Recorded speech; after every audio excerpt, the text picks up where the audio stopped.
Nagtayo siya ng ginintuang Diyos-Diyosan na halos sumira sa isang buong bansa. Naghimagsik siya laban sa sarili niyang kapatid, ang taong pinili mismo ng Diyos. At gayunpaman, siya ang naging unang dakilang pari ng Israel at ang kanyang pamana ay tumuturo mismo kay Hesukristo. Ito ang kwento ni Aaron, ang lalaking kilala ng lahat bilang katuwang ni Moises. Ngunit ang kanyang buhay ay mas komplikado, mas maraming pagkukulang at mas mahalaga kaysa sa iniisip ng karamihan. Marami ang hindi nakakaalam na si Aaron ay ang nakatatandang kapatid. 3 taon ang tanda niya kay Moises, kaya paano nangyari na ang mas matandang kapatid ay napunta sa anino ng nakababata? Nagsimula ang lahat sa Ehipto sa pinakamadilim na panahon ng pagkaalipin ng Israel. Si Aaron ang nasa gitna sa 3 magkakapatid sa pagitan ng kanyang matatag na kapatid na babae na si Miriam at ang pambihirang batang kapatid na si Moises, ang pangunahing tauhan sa aklat ng Eksodo, ang taong nanguna sa paglabas ng libu-libong Israelita mula sa pagkaalipin at pang-aapi. Kaya't may katuturan na siya ay nakabuo ng isang kahanga-hangang ugali, ang pagiging madaling makisama at sumang-ayon, ngunit kasama na rin ang negatibong bahagi nito, ang patuloy na pag-aatubili at kakulangan sa katatagan sa pagpapasya. Ayon sa aklat ng Eksodo sa mga kasulatang Hebreo, si Aaron ay anak ni Amram at Jochebed mula sa lipi ni Levi, at ipinanganak siya 3 taon bago si Moises. Sa Eksodo Kabanata 6, talata 20, mababasa natin na pinakasalan ni Amram si Jochebed na kapatid ng kanyang ama at isinilang nila sina Aaron at Moises. Nabuhay si Amram hanggang sa edad na 137. Sa Eksodo Kabanata 7, talata 7, nalaman natin na 80 taong gulang na si Moises at 83 naman si Aaron nang sila ay humarap kay Paraon upang ihatid ang mensahe ng Diyos. Nagsimula ang kwento ni Aaron sa kanyang kapanganakan na naganap habang ang mga Israelita ay mga alipin sa Ehipto. Ngunit tila ipinanganak siya bago ipalabas ang malupit na utos ng hari ng Ehipto. Sa Eksodo Kabanata 1, talata 22, iniutos ni Paraon sa kanyang mga nasasakupan na ang lahat ng sanggol na lalaki ay dapat itapon sa ilog, habang ang mga babae ay maaaring manatiling buhay. Nang ipinanganak si Moises, si Miriam ay isa ng napakatalinong dalaga. Sa Eksodo Kabanata 2, talata 4-8, mababasa natin na nagmatyag ang kanyang kapatid na babae mula sa malayo upang makita kung ano ang mangyayari sa kanya. Dumating ang anak na babae ni Paraon sa ilog upang maligo, at habang naglalakad ang kanyang mga alalay sa tabi ng tubig, napansin niya ang isang basket na palutang-lutang sa gitna ng mga damo. Kaya iniutos niya na kunin ito. Pagbukas ng basket, nakita niya ang sanggol na umiiyak. Naantig ang kanyang puso sa awa at agad niyang nakilala na isa itong batang Hebreo. Lumapit noon ang kapatid ng sanggol at nagtanong sa prinsesa kung nais nitong kumuha siya ng isang babaeng Hebreo na maaring mag-alaga at magpasuso sa sanggol. Pumayag ang prinsesa at sinabi sa kanya na gawin iyon. Agad na tumakbo ang dalagita at dinala pabalik ang sariling ina ng sanggol.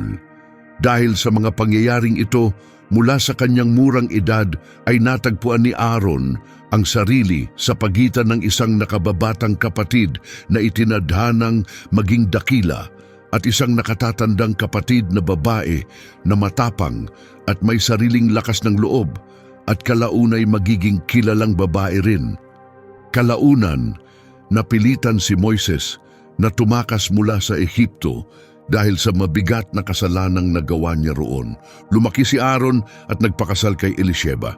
Nagkaroon sila ng 4 na anak na lalaki, sina Nadab, Abihu, Eleazar at Ithamar. Sa buong kwento ng Eksodo, si Aaron ay kumilos bilang katuwang at tagasuporta ni Moises. Siya ang inatasang magsalita sa ngalan ni Moises tuwing kailangan nilang humarap kay Paraon upang hilingin ang paglaya ng mga Israelita. Sa panahong ito, inaalagaan ni Moises ang mga tupa ng kanyang biyenang si Jethro, isang pari sa lupain ng Midian. Inakay ni Moises ang mga hayop hanggang sa malalayong bahagi ng ilang, hanggang sa makarating siya sa Horeb, na kilala bilang bundok ng Diyos. Doon, nagpakita sa kanya ang isang sugo ng Panginoon sa anyo ng apoy na nagliliyab sa isang mababang palumpong. Napansin ni Moises ang isang pambihirang tanawin na susunog ang palumpong ngunit hindi ito nauubos. Lumapit siya upang masdan ito at unawain kung bakit hindi nasusunog ng tuluyan ang palumpong. Nang makita ng Diyos na lumapit si Moises upang siyasatin ito, nagsalita ang Diyos mula sa gitna ng apoy at tinawag ang kanyang pangalan ng 2 beses. Sumagot si Moises na naroroon siya at nakikinig. Inutusan siya ng Diyos na huwag lumapit pa at hiniling na alisin niya ang kanyang sandalyas dahil ang lugar na kanyang kinatatayuan ay banal. Pagkatapos ay ipinakilala ng Diyos ang kanyang sarili bilang ang Diyos na sinasamba ng mga ninuno ni Moises, ang Diyos ni Abraham, ang Diyos ni Isaac, at ang Diyos ni Jacob. Nang marinig ito ni Moises, tinakpan niya ang kanyang mukha dahil natakot siyang tumingin ng direkta sa Diyos. Ipinaliwanag ng Panginoon na nakita niya ang matinding pagdurusa ng kanyang bayan sa Ehipto. Sinabi ng Diyos na narinig niya ang kanilang mga daing dahil sa mga nagpapahirap sa kanila at siya'y labis na nabagabag sa kanilang paghihirap. Kaya't inihayag ng Diyos ang kanyang layunin na bumaba upang palayain sila mula sa kamay ng mga Ehipsyo at dalhin sila sa isang malawak at masaganang lupain na kasalukuyang tinitirhan ng mga Kananeo, Heteo, Amoryo, Perizeo, Heveo at Hebuseo. Ipinagkatiwala ng Diyos kay Moises ang kanyang misyon na humarap kay Paraon at pangunahan ang bayan ng Israel palabas ng Ehipto. Ngunit nagtanong si Moises kung bakit siya ang nararapat na humarap kay Paraon at gampanan ang napakahalagang tungkuling ito. Pinatibay ng Diyos ang kanyang loob at sinabing sasamahan siya ng banal na presensya at ang patunay na siya ay isinugo ng Diyos ay makikita kapag naialis na ang bayan mula sa Ehipto at sila'y sumamba sa Diyos sa bundok na ito. Nagtanong si Moises muli sa Diyos kung ano ang sasabihin niya kung sakaling itanong ng mga Israelita kung anong pangalan ng Diyos ang nagsugo sa kanya. Sumagot ang Diyos na ang kanyang pangalan ay Ako ay siyang Ako. Inutusan si Moises na sabihin sa mga Israelita na ang tinatawag na Ako ay ang nagsugo sa kanya. Dagdag pa rito, sinabi ng Diyos kay Moises na ipahayag sa mga Israelita na ang Panginoon, ang Diyos ng kanilang mga ninunong sina Abraham, Isaac at Jacob, ang siyang nagsugo sa kanya. Ipinahayag ng Diyos na ito ang magiging kanyang pangalan magpakailanman at sa pamamagitan ng pangalang ito, siya tatawagin ng mga tao sa bawat salinlahi. Tumanggap si Moises ng tagubilin na tipunin ang mga pinuno ng Israel at ipaalam sa kanila na nagpakita sa kanya ang Panginoon, dala ang mensaheng nakita ng Diyos, ang lahat ng kalupitang nararanasan nila sa Ehipto, at nangakong ililigtas sila mula sa kanilang paghihirap at dadalhin sa isang lupaing sagana at masagana. Pagkatapos nito, si Moises at ang mga pinuno ay dapat humarap sa hari ng Ehipto at sabihin sa kanya na ang Panginoon, ang Diyos ng mga Hebreo, ay nagpakita sa kanila. Hihilingin nilang makalakad ng 3 araw patungo sa ilang upang makapag-alay sa Panginoon nilang Diyos. Ngunit ibinunyag ng Diyos na alam na niya na hindi papayag ang hari ng Ehipto maliban kung pipilitin siya ng napakalakas na kapangyarihan. Kaya't ipinahayag ng Diyos na gagamitin niya ang kanyang makapangyarihang kamay laban sa mga Ehipsyo at magsasagawa ng mga kamanghamanghang tanda at himala sa kanila. Pagkatapos lamang maranasan ng Paraon ang mga ito, siya papayag na palayain ang bayan.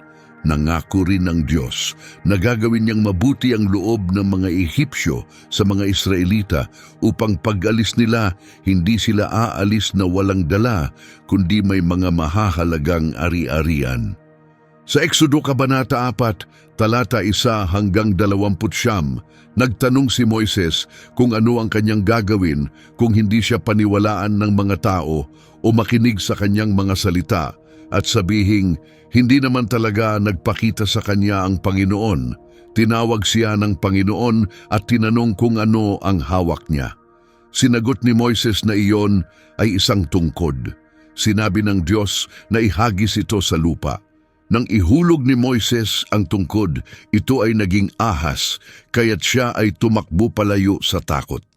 Pagkatapos, inutusan siya ng Panginoon na abutin ito sa buntot. Sumunod si Moises at hinawakan ng ahas na agad namang naging tungkod muli sa kanyang kamay. Ipinaliwanag ng Diyos na ang himalang ito ang magpapatunay sa mga tao na tunay ngang nagpakita siya kay Moises. Pagkatapos ay inutusan siyang ipasok ang kanyang kamay sa loob ng kanyang damit. Ginawa ito ni Moises at nang ilabas niya ang kanyang kamay, ito'y nagkaroon ng ketong at pumuti na parang niebe.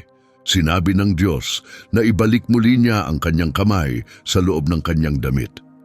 Sumunod si Moises at nang ilabas niya ito sa ikalawang pagkakataon, bumalik na ito sa dati at naging normal na tulad ng iba niyang balat. Ipinaliwanag ng Panginoon na kung hindi sila maniwala sa unang tanda, maaaring maniwala sila sa pangalawa. Ngunit kung hindi pa rin sila maniwala sa alinman sa 2 tanda, dapat kumuha si Moises ng tubig mula sa ilog Nile at ibuhos ito sa tuyong lupa. Ang tubig na iyon ay magiging dugo pagdapo sa lupa. Pagkatapos nito, nakiusap si Moises sa Panginoon at humingi ng kapatawaran. Inamin niya na hindi siya mahusay magsalita, hindi noon at hindi rin kahit pagkatapos magsimulang makipag-usap sa kanya ang Diyos. Inilarawan niya ang sarili bilang taong hirap magsalita at bumigkas ng mga salita. Sinagot siya ng Panginoon at tinanong kung sino ba ang lumikha ng bibig ng tao. Sino ang nagpapasya kung sino ang pipi o bingi? Sino ang nagbibigay ng paningin o nag-aalis nito? Ipinahayag ng Diyos na siya mismo ang gumagawa ng lahat ng ito. Inutusan si Moises na magpatuloy.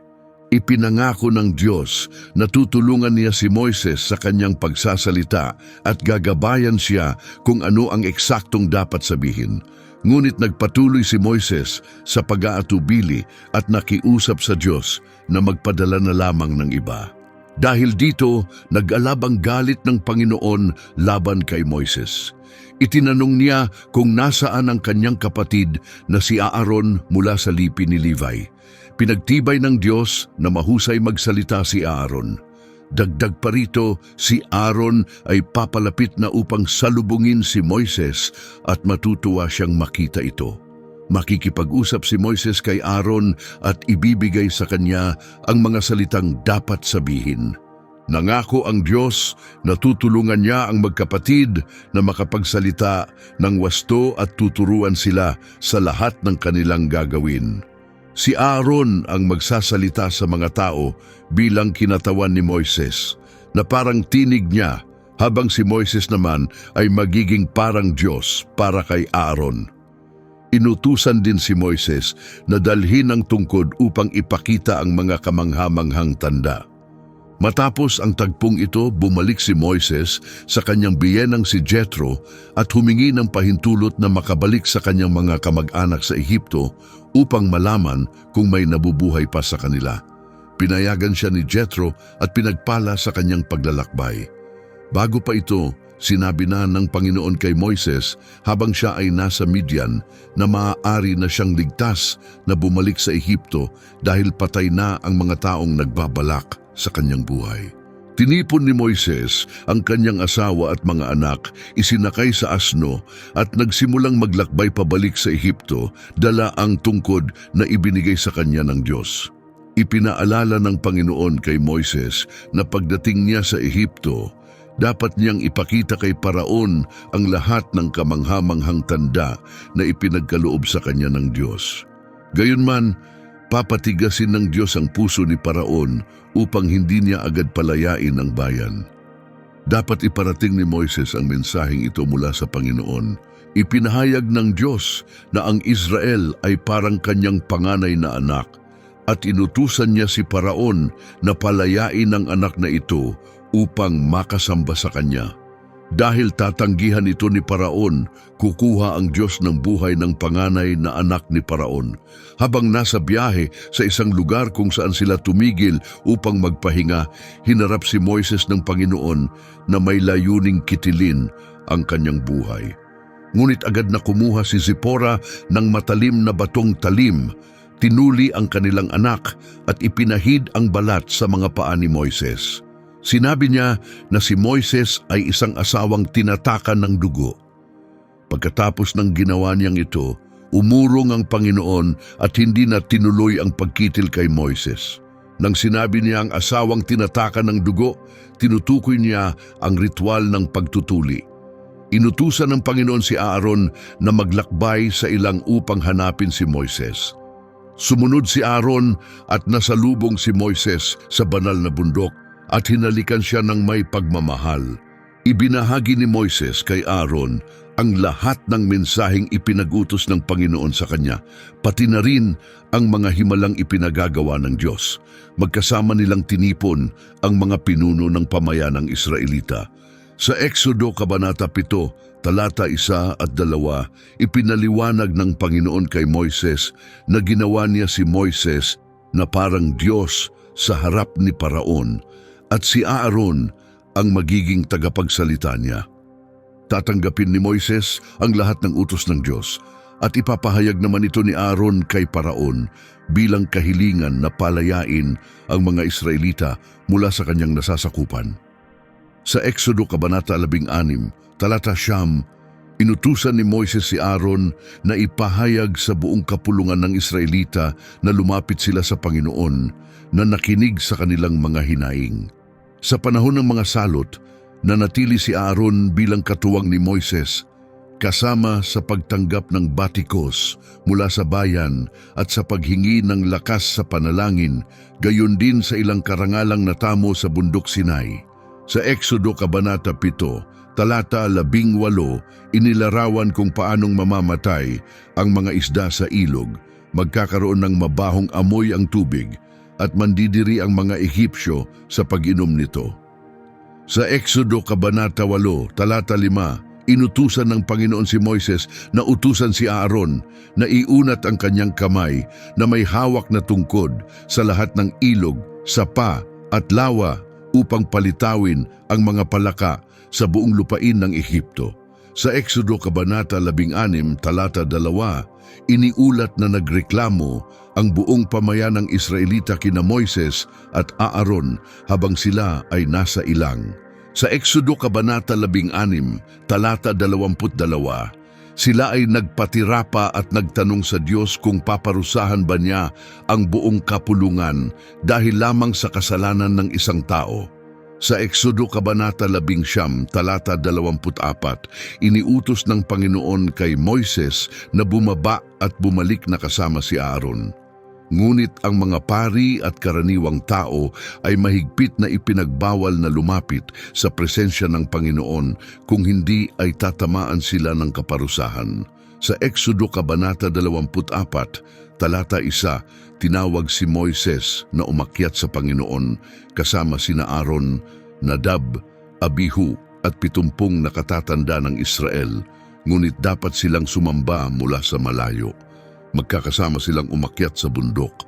Isang beses lamang binanggit ang pangalan ni Aaron bago si Moises at 2 ulit lamang nangusap ang Diyos kay Aaron nang hindi dumaraan kay Moises. Sa mga bilang kabanata 3, talata 1, ipinakilala ang talaan ng pamilya ni Aaron at Moises mula sa panahong kinausap ng Diyos si Moises sa bundok Sinai. Sa mga bilang kabanata 18, talata 20, ipinahayag ng Panginoon kay Aaron na siya, ang kanyang mga anak at ang buong angkan niya ay mananagot sa anumang pagkakasalang may kaugnayan sa banal na santuwaryo, at sila rin ang may pananagutan sa anumang pagkukulang sa kanilang tungkuling pari. Inutusan din ng Diyos si Aaron na tipunin ang kanyang mga kamag-anak mula sa lipi ni Levi, ang kanyang sariling angkan, upang tumulong sa kanya habang siya at ang kanyang mga anak ay naglilingkod sa tolda ng pagpapatotoo. Ang mga Levita ang mag-aasikaso sa lahat ng kanyang pangangailangan at gagampanan ang mga tungkulin sa tolda. Ngunit mahigpit silang pinagbabawalan na lumapit sa mga banal na kasangkapan o sa dambana kung hindi ay kamatayan ang sasapitin nila, pati na rin ni Aaron. Magtatrabaho sila kasama ni Aaron at tutugunan ang lahat ng gawain sa tolda ng pagpupulong. Ngunit walang di-autorisadong tao ang maaaring lumapit. Si Aaron ang dapat tumupad ng banal na tungkulin sa santuwaryo at sa dambana upang hindi magalit ang Diyos at magpadala ng kaparusahan sa mga Israelita. Ipinahayag ng Diyos na siya mismo ang pumili sa mga Levita mula sa bayan ng Israel. Inihandog sila bilang kaloob kay Aaron mula sa Panginoon upang maglingkod sa tolda ng pagpupulong. Kaya't si Aaron at ang kanyang mga anak ang dapat gumanap ng lahat ng gawaing pari sa dambana at sa loob ng banal na tabing ayon sa tungkuling itinakda sa kanila. Sinabi ng Diyos na ang pagkapari ay isang kaloob ng paglilingkod na ibinigay kay Aaron, at sino mang hindi autorisado na lalapit ay papatayin. Ipinaalam din ng Panginoon kay Aaron na siya ang itinalaga upang mangasiwa sa mga handog na itinalaga para sa Diyos, kasama na ang lahat ng banal na alay na dinadala ng mga Israelita. Ito'y ibinibigay kay Aaron at sa kanyang mga anak bilang kanilang panghabambuhay na bahagi ayon sa isang walang hanggang utos. Mula sa pinakabanal na bahagi ng mga handog na inihiwalay mula sa apoy, tatanggap si Aaron ng kanyang bahagi. Bawat handog para sa Diyos, kabilang ang mga handog na butil, handog para sa kasalanan at handog para sa pagkakasala, ay ituturing na pinakabanal para kay Aaron at sa kanyang mga anak.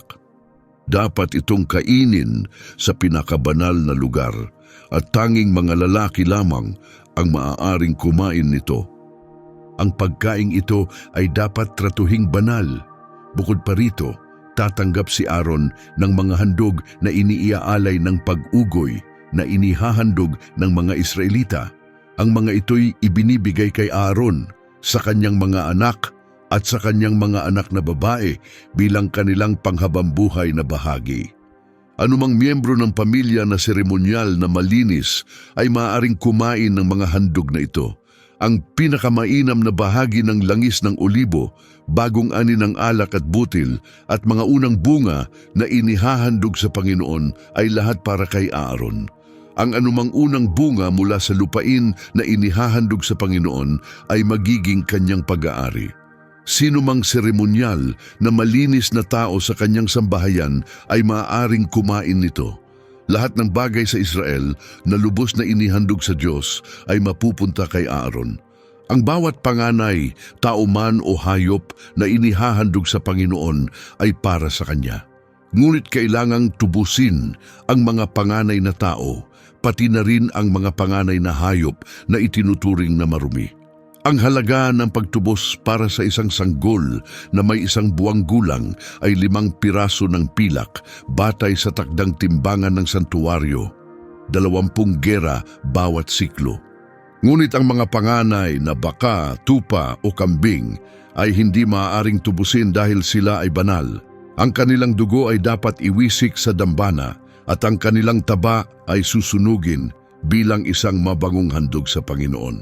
Gayunman, ang karne ay para kay Aaron, gaya ng dibdib at kanang hita mula sa mga handog na iniugoy para sa Diyos. Ang lahat ng natatanging banal na handog na inihain ng mga Israelita sa Panginoon ay ibinigay kay Aaron sa kanyang mga anak na lalaki at sa kanyang mga anak na babae bilang kanilang walang hanggang karapatan. Ito ay kumakatawan sa isang di masisirang tipan ng asin sa harap ng Panginoon, isang kasunduang nag-uugnay sa Diyos kay Aaron at sa kanyang mga lahi magpakailanman. Sinabi ng Panginoon kay Aaron na hindi siya tatanggap ng anumang bahagi ng lupain bilang mana sa gitna ng mga Israelita, ni hindi siya magkakaroon ng sariling teritoryo sa kanila.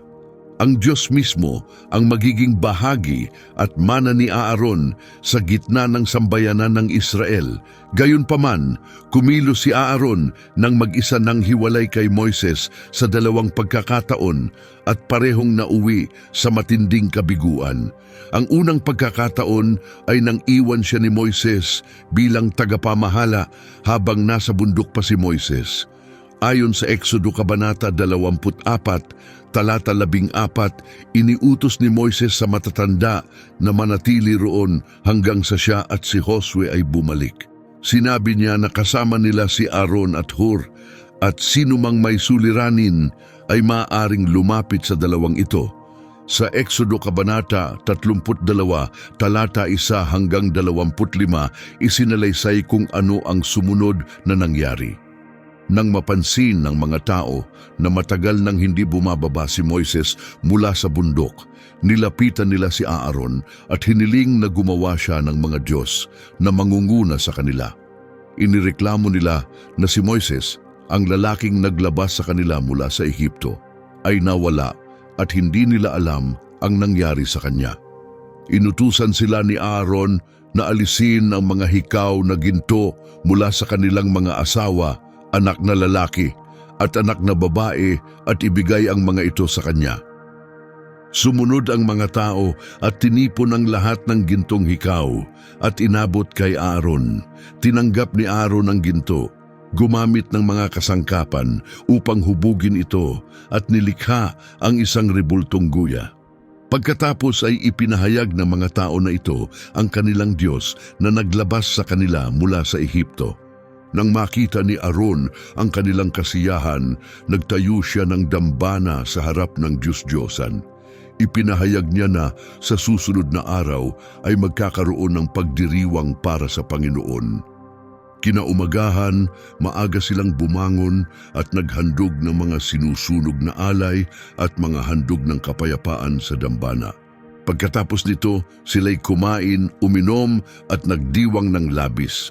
Nagsalita ang Panginoon kay Moises at iniutos na bumaba agad sapagkat ang bayang inilabas niya mula sa Ehipto ay naging tiwali. Mabilis nilang tinalikuran ang daang iniutos ng Diyos para sa kanila. Gumawa sila ng rebultong guya, yumukod dito, naghandog ng mga alay at idineklara na ito ang Diyos na nagligtas sa kanila mula sa Ehipto. Sinabi ng Panginoon kay Moises na nakita niya kung gaano katigas ang ulo ng mga taong ito at kung paanong sila ay suwail. Iniutos ng Diyos kay Moises na lumayo upang umapaw ang puot ng Diyos at lipulin sila, at pagkatapos ay magtatayo siya ng isang dakilang bansa mula kay Moises. Agad na nakiusap si Moises sa Panginoon niyang Diyos at tinanong kung bakit kailangan umapaw ang puot ng Diyos laban sa bayang kanya mismong iniligtas mula sa Ehipto sa pamamagitan ng kamanghamanghang kapangyarihan. Itinanong ni Moises kung ano ang sasabihin ng mga Ehipsyo kung marinig nila ang tungkol sa paglipol na ito. na ang Diyos ay naglabas sa mga Israelita upang saktan lamang sila, patayin sa kabundukan at pawiin sila sa lupa. Nagmakaawa si Moises na talikuran ng Diyos ang kanyang matinding galit at baguhin ang kanyang pasya ukol sa kapahamakan ng kanyang bayan. Ipinaalala niya sa Diyos sina Abraham, Isaac at Israel, ang mga lingkod na pinanumpaan mismo ng Diyos na paramihin ang kanilang mga lahi tulad ng mga bituin sa langit at ibigay sa kanila ang lupaing ipinangako bilang walang hanggang pamana. Bilang tugon sa panalangin na ito, binago ng Panginoon ang kanyang isip at hindi na itinuloy ang pagwasak na naunang ipahayag laban sa kanyang bayan. Bumalik si Moises at bumaba mula sa bundok. Dala ang 2 tapyas ng bato na may nakaukit na patotoo. Ang mga tapyas na ito ay may sulat sa magkabilang panig. Ang mga tapyas ay ginawa ng Diyos mismo at ang mga salita ay inukit ng kamay ng Diyos. Nang marinig ni Josue ang malalakas na ingay mula sa kampo, sinabi niya kay Moises na tila may labanan. Ngunit hindi sumang-ayon si Moises at ipinaliwanag na hindi iyon sigaw ng tagumpay ni Iyak ng pagkatalo, kundi ang ingay ng pag-awit ng mga tao.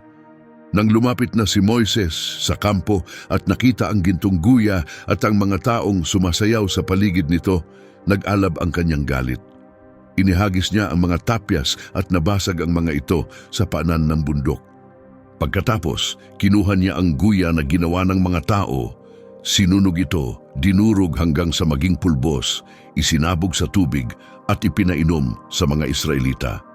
Hinarap ni Moises si Aaron at tinanong kung ano ang ginawa sa kanya ng mga tao at pinabayaan niyang mapasama sila sa ganoong kasalanan. Nakiusap si Aaron kay Moises na huwag siyang pag-alaban. Ipinaalala ni Aaron na alam ni Moises kung gaano kadalas gumawa ng masama ang mga taong ito. Nilapitan siya ng mga tao at hiningan ng mga Diyos na mangunguna sa kanila, sapagkat hindi nila alam ang nangyari kay Moises na siyang naglabas sa kanila mula sa Ehipto. Sinabi ni Aaron na basta lamang siya humiling ng ginto mula sa kanila at ibinigay nila ito sa kanya. Inihagis niya ito sa apoy at sa paanong paraan ay lumabas ang guya mula roon. Napansin ni Moises na ang mga tao ay lubusang nawalan ng kontrol sapagkat nabigong pamunuan sila ni Aaron. At ito'y nagdala ng kahihiyan sa harap ng kanilang mga kaaway.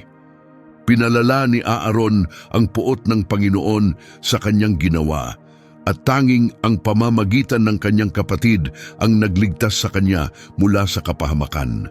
Kumpirmado ito sa Deuteronomio Kabanata 9, talata 20 na nagsasabing labis ang galit ng Panginoon kay Aaron at balak siyang lipulin. Ngunit nanalangin si Moises para sa kanya sa panahong iyon.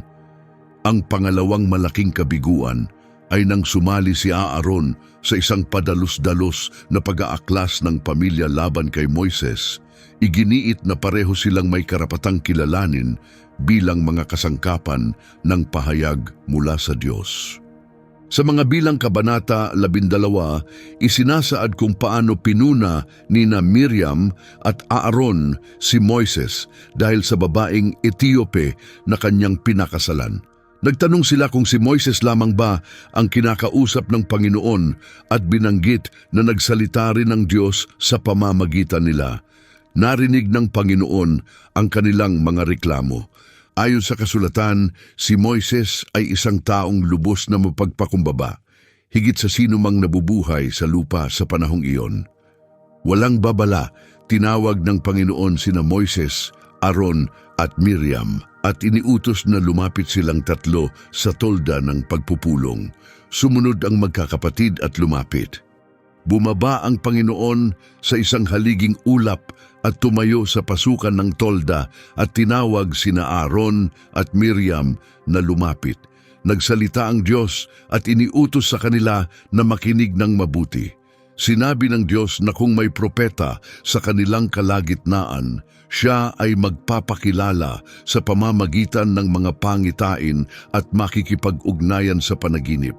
Ngunit ang relasyon niya kay Moises ay lubos na naiiba, sapagkat si Moises ay tapat sa buong sambahayan ng Diyos.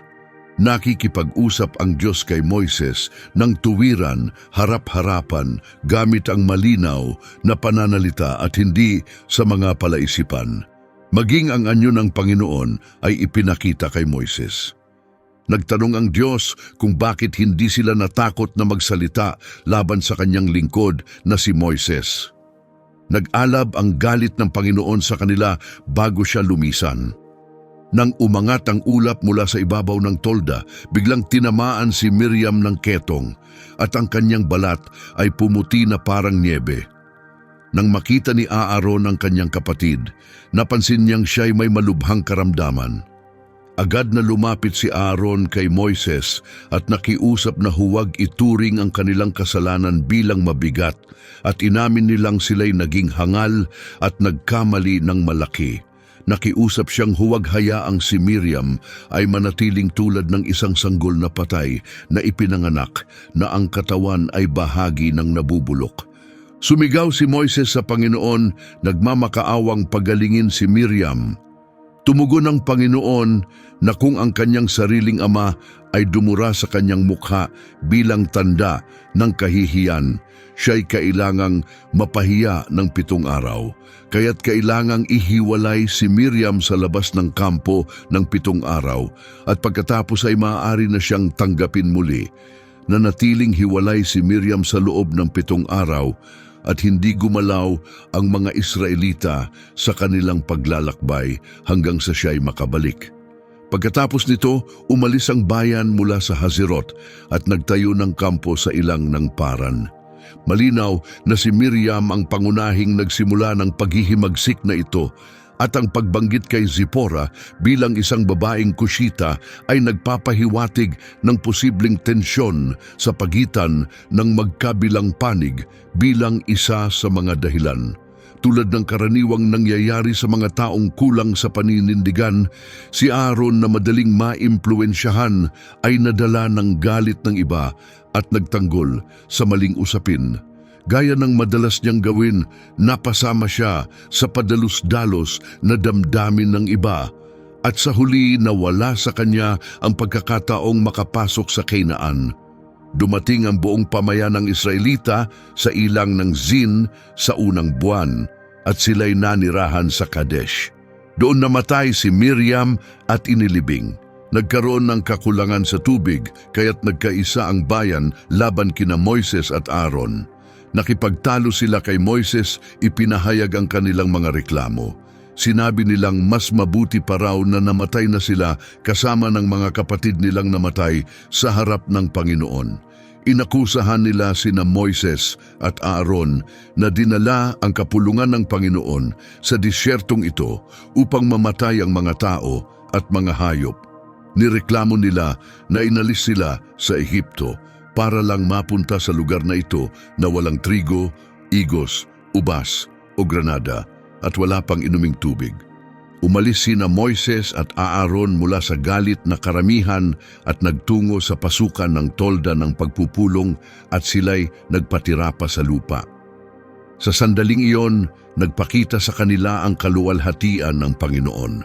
Nagbigay ng tagubilin ng Panginoon kay Moises, kunin niya ang tungkod, isama si Aaron at tipunin ang buong pamayanan. Kailangan nilang kausapin ang bato habang nakamasid ang mga tao at magbibigay ito ng tubig. Sa ganitong paraan makakainom ang mga tao at kanilang mga hayop. Kinuha ni Moises ang tungkod mula sa presensya ng Panginoon ayon sa utos.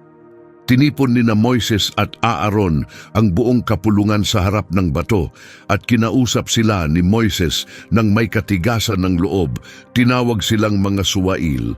At tinanong kung inaakala ba nilang makapaglalabas siya ng tubig mula sa batong ito.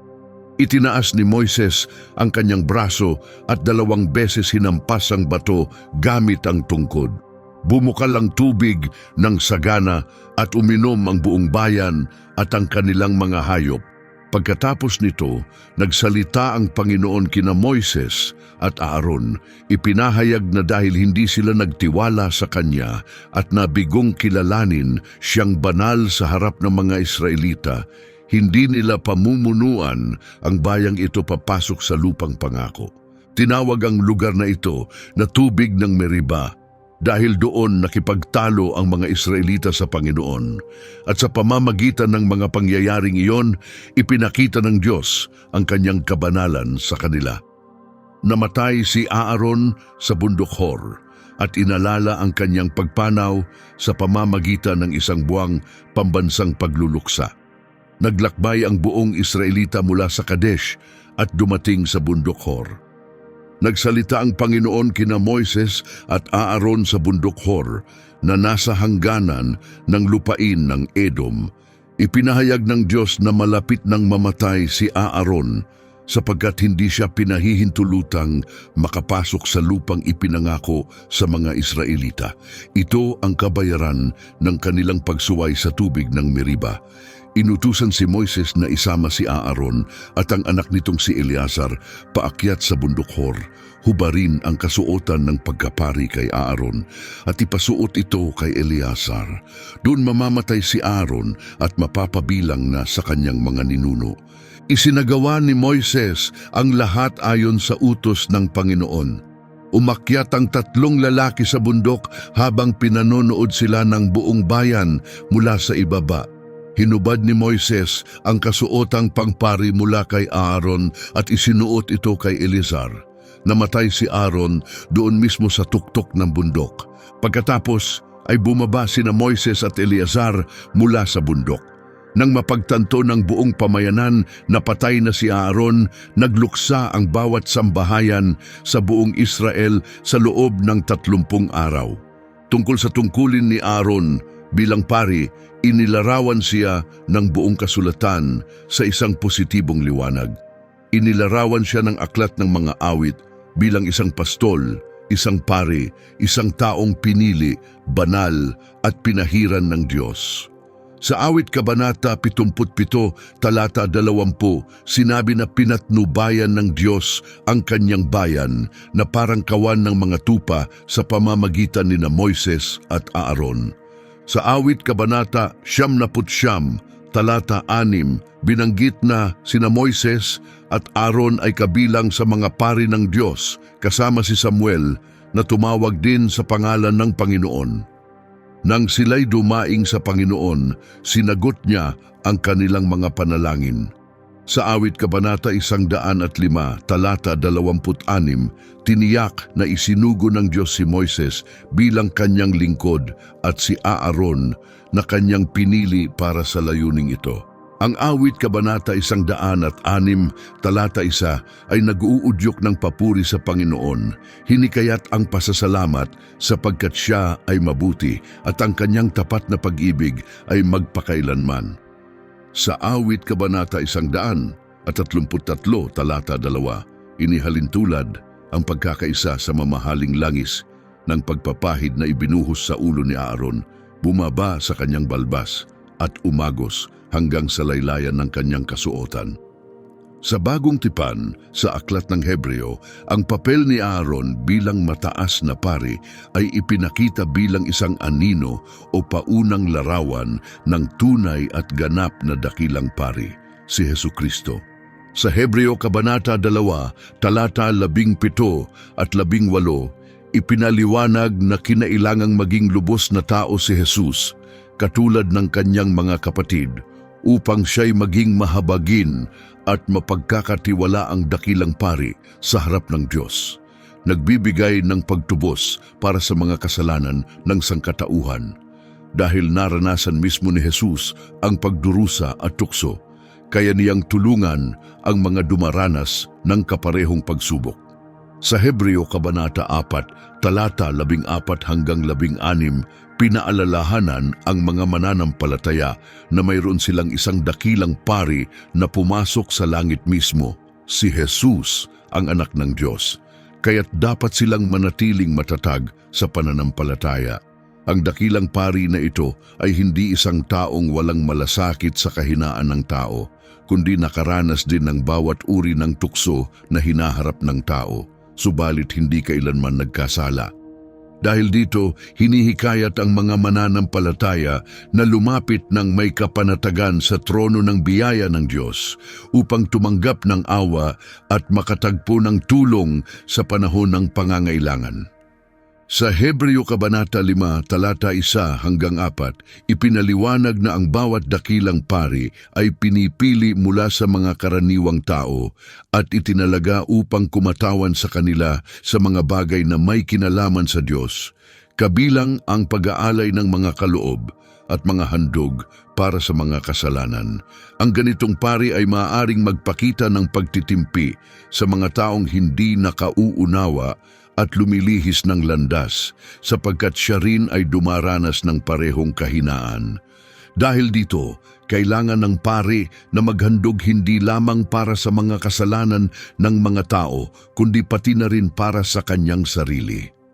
Walang sino man ang maaaring magangkin ng ganitong marangal na katungkulan sa kanyang sariling kagustuhan, kundi dapat siyang tawagin ng Diyos tulad ni Aaron.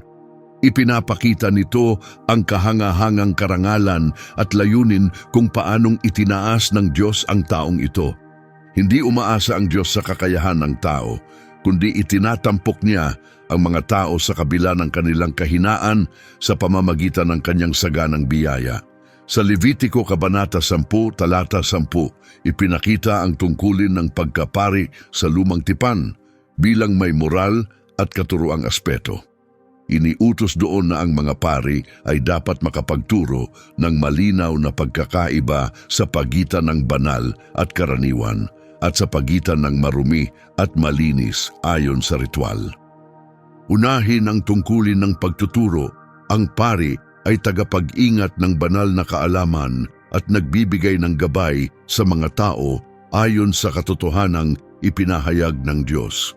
Sa Deuteronomio Kabanata 31, talata 9, inilahad kung paanong isinulat ni Moises ang kautusan at ipinagkatiwala ito sa mga pari na mula sa angkan ni Levi, ang mga nagdadala ng kaban ng tipan ng Diyos at pati sa mga pinuno ng Israel.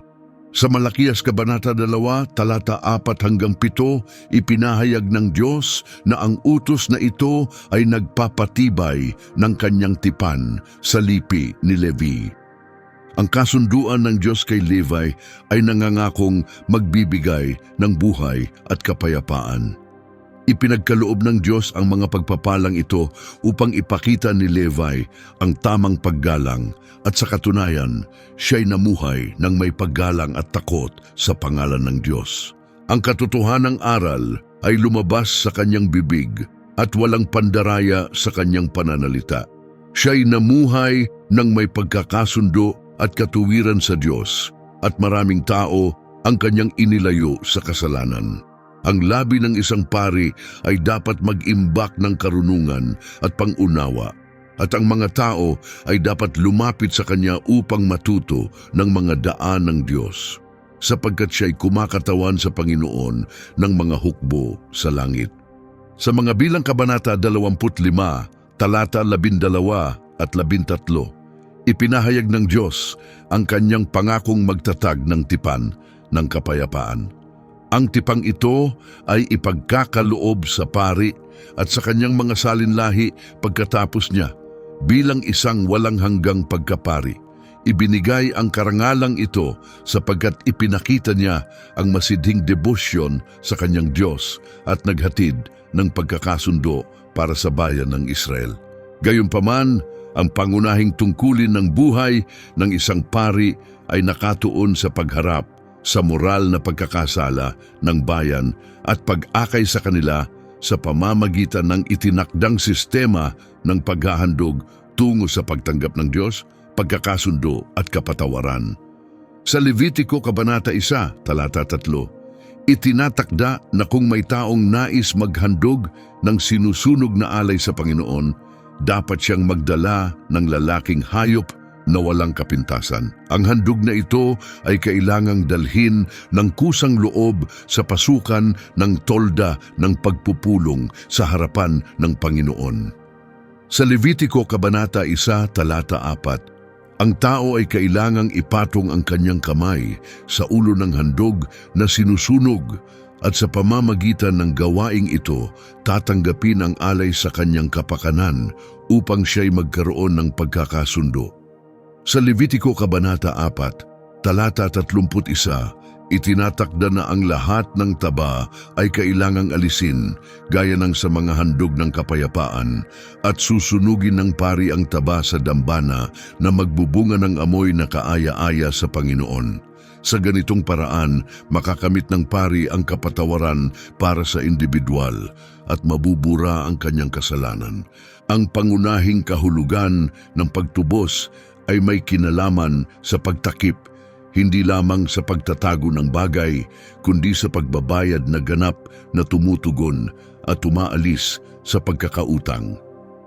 Sa Mikas Kabanata 7, Talata 18 at 19, itinanong kung may ibang Diyos, banggaya niya na nagpapatawad ng kasamaan at lumalagpas sa pagsuway ng nalalabing bahagi ng kanyang bayan. Ang Diyos ay hindi nananatiling galit magpakailanman sapagkat kagalakan niya ang pagpapakita ng awa. Muli niya silang kaaawaan at lulupigin ang kanilang mga kasalanan. Ang lahat nilang kasamaan ay itatapon sa kailaliman ng dagat. Ang paraan kung paano gumana ang bayad na pagtubos na ito ay nakabatay sa pagdadala ng kasalanan. Ibig sabihin, ayon sa disenyo ng Diyos.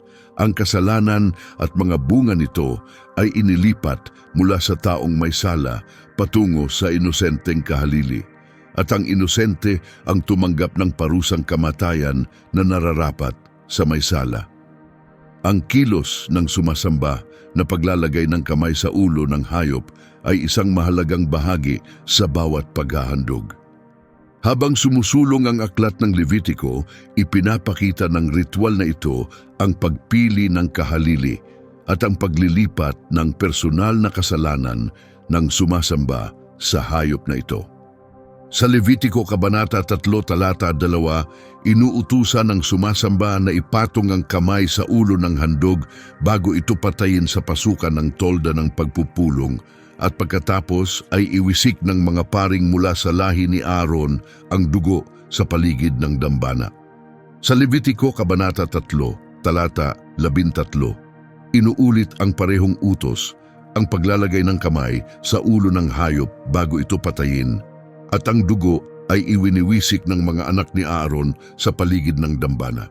Sa Levitico Kabanata 4, Talata 4, inuutusan na dalhin ang toro sa pasukan ng tolda ng pagpupulong sa harap ng Panginoon, ipatong ang kamay sa ulo nito at pagkatapos ay patayin ito sa presensya ng Panginoon.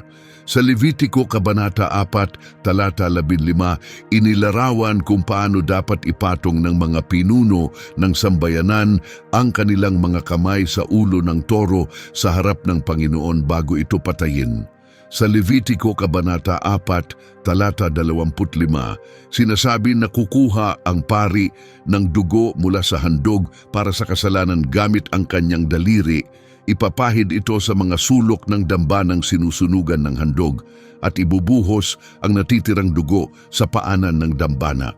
Ang ministeryong ginagampanan ng mga paring mula sa lahi ni Aaron ay ganap na mahalaga sa mga ritual na ito ng paghahandog. Ito ay kanilang banal na tungkulin at walang sinuman ang maaaring makialam dito. Ang gawaing ito ng mga pari ay umaabot sa rurok nito sa pinakanatatanging seremonya sa lahat, ang taunang araw ng pagtubos, kung kailan pinapawi ng awa ng Diyos ang lahat ng kasalanan, pagsuway at pagkakamaling naipon sa buong nagdaang taon. Ang mataas na pari ang may pangunahing tungkulin, una sa pamamagitan ng pagdadala ng dugo ng hayop na kahalili sa pinakabanal na lugar kung saan ito'y iwiniwisik sa mismong lugar na lubos na nangangailangan sa harap mismo ng presensya ng Diyos at sa ibabaw ng kanyang banal na kautusan na nalabag.